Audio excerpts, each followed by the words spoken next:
Hey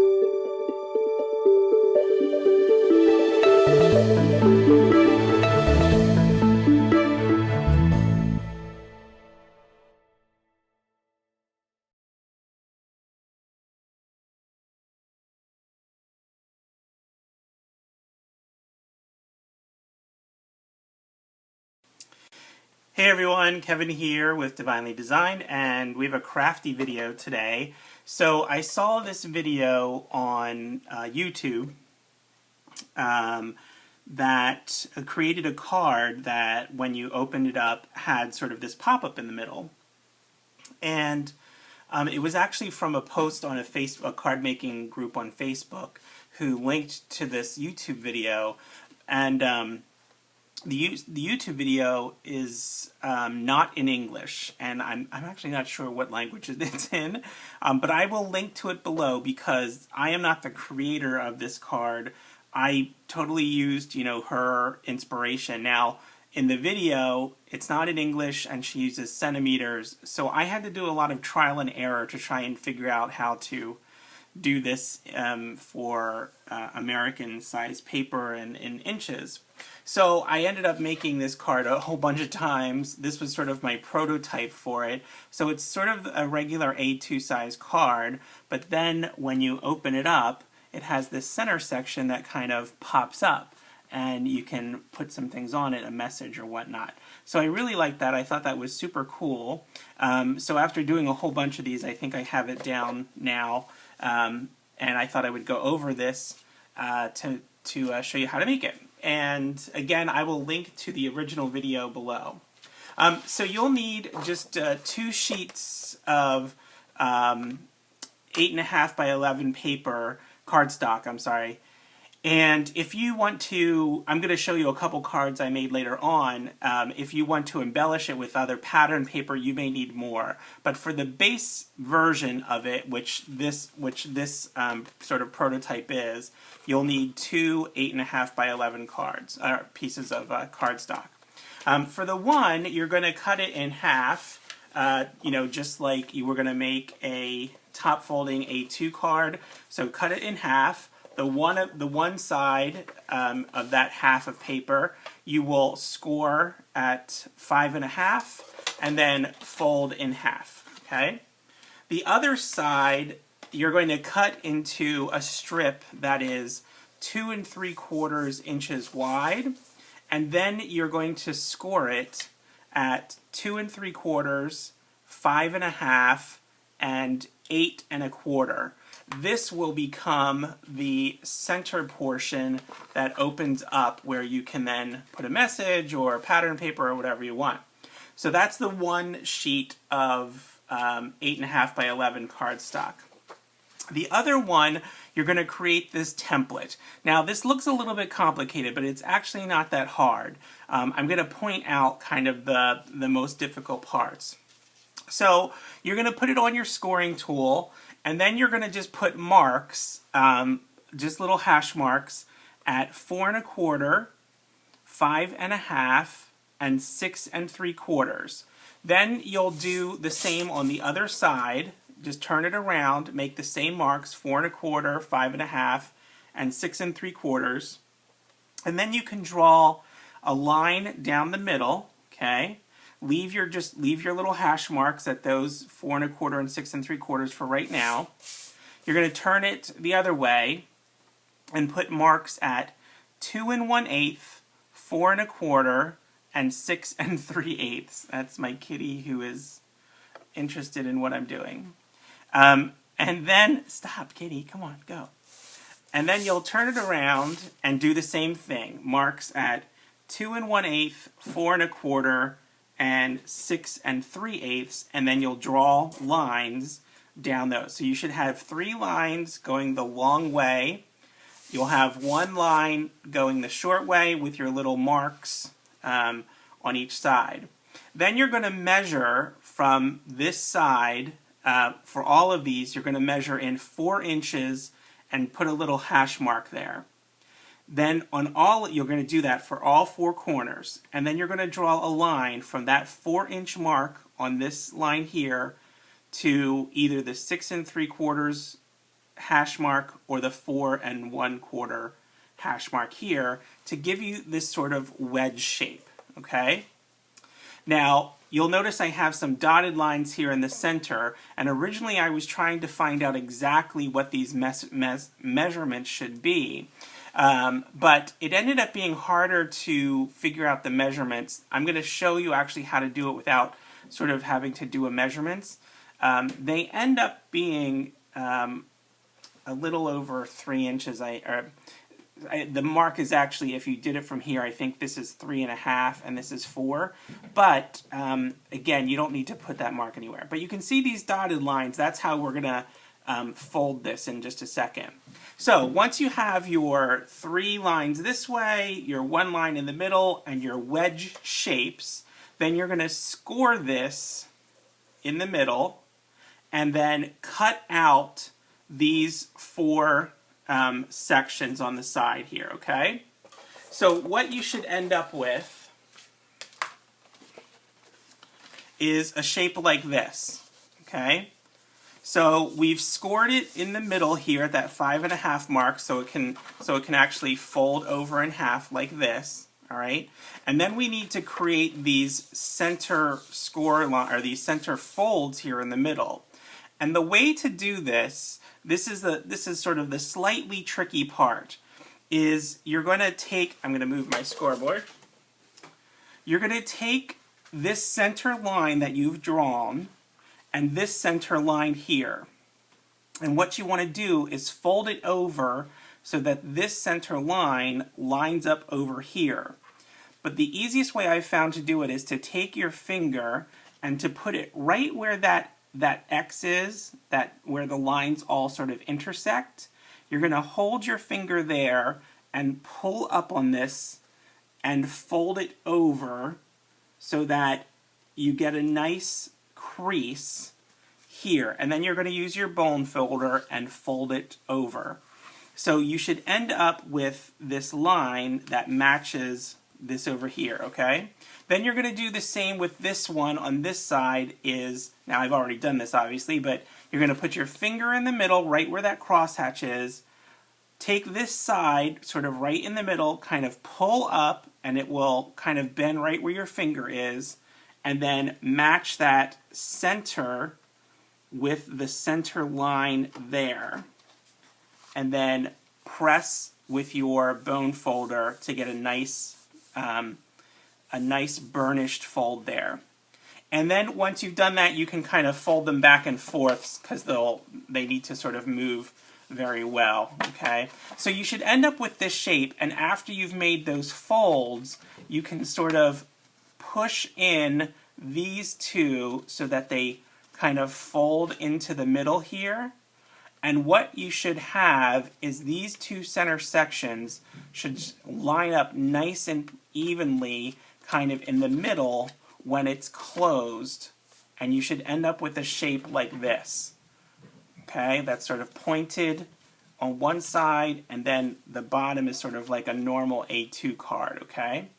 Now this shape that you've created here is going to fit inside of your folded or your other piece of card when you fold this over here to create the normal A2. This is going to sit in the inside. Now, one little tip I have for you, when you're cutting this shape out from your piece of 8.5 by 11, when you are cutting these lines right here, cut on the inside of this line, just on the inside of it here and here on both sides, right? So when you do it, cut on the inside. That will help when you are putting this all together so that this piece that you've cut out will sort of fit in here nicely by cutting on the inside. You won't have any overhang, and you'll get this tiny little, you can see there's this tiny little edge, but it's on the outside, and that's kind of what you want, because then you can center this perfectly if there's a tiny bit of an imperfection, okay? So you'll end up with this on the outside, and this is sort of the mechanism that's on the inside. To make the folding piece, what you'll do is you'll have the letter M, okay? If you're holding this, this is the panel piece that you've cut out, the 2 3/4, and then scored to give you 4 panels. So you're going to fold it, a valley fold in the middle, and then mountain folds on this side. So you'll end up with this, okay? And then you sort of turn it on its side, okay? Now the easiest way I found to do this is to take your folded piece, right, with this M section kind of, that you folded up like an accordion, and then you're going to turn it on its side. You're going to line this up in the center of this panel. Oh, and I should mention also another little tip. When you're putting this card together, because you've drawn all these lines, the side that you're going to put this panel on is the one that's going to be facing the person who opens the card. So use the other side that doesn't have any lines on. That'll give you a nice clean surface, okay?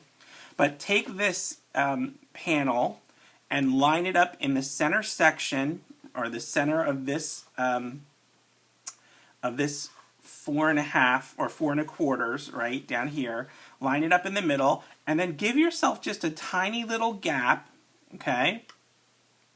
You're going to put some adhesive on this wing of your little mechanism here, and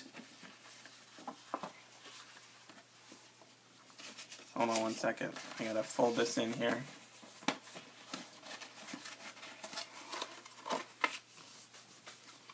Okay.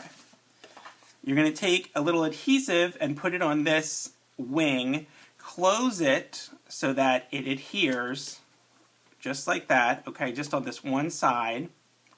Then you're going to flip it over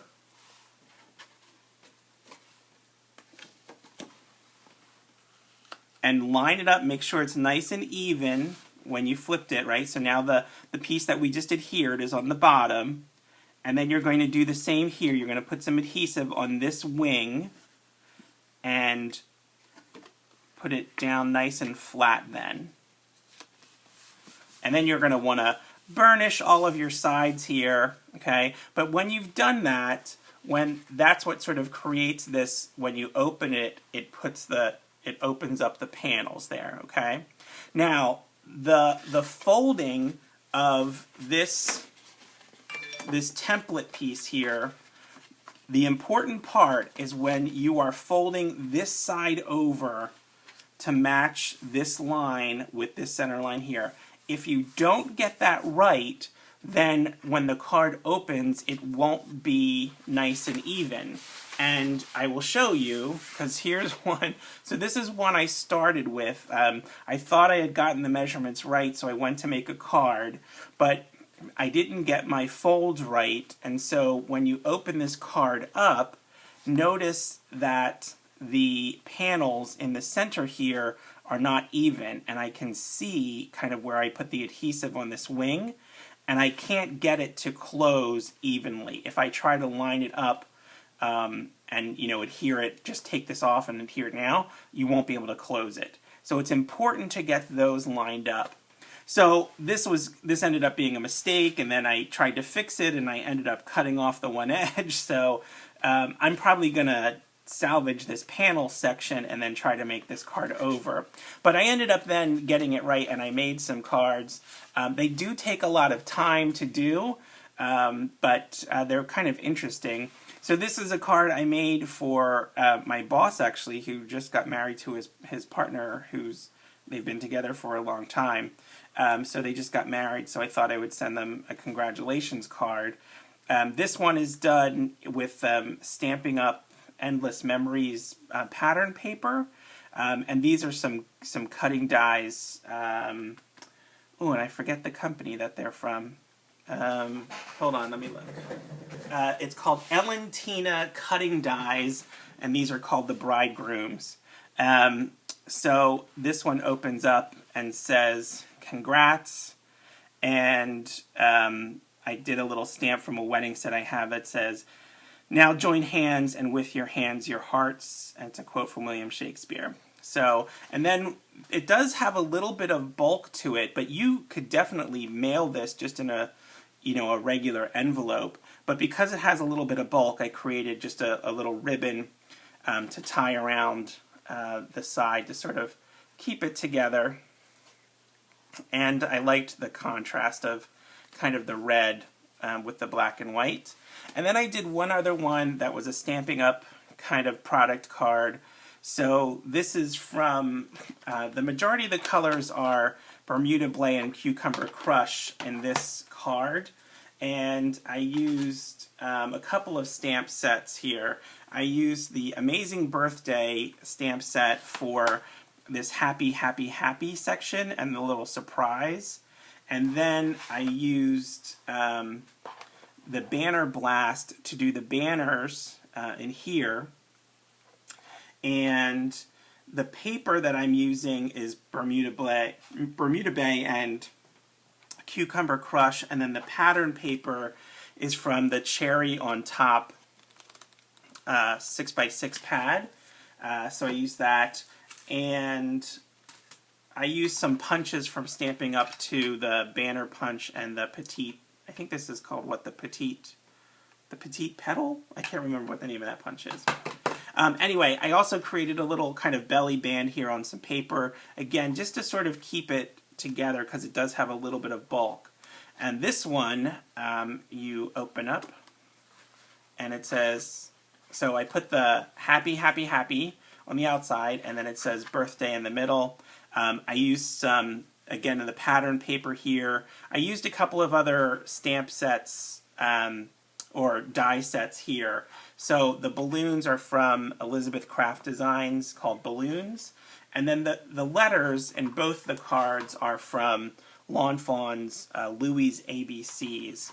I think they give a nice size. Now you could do lots of different words here. I mean, this worked out well, because there's 4 panels and I put 2 letters on each. You could always just put a word in the middle and then do some decorative elements on the side. And you can see I sort of offset some flowers here a little bit out of the panels, and they still work really well. And then the balloons kind of in the back from, I think that's a fun card. So I think it's super kind of unusual. I like cards that are like that. But anyway, that's it. Very quick video. Hope you enjoyed it. Comments, questions, leave them below. Click that thumbs up and subscribe. You know what to do. And check back here for more crafty and soapy videos. Bye, y'all.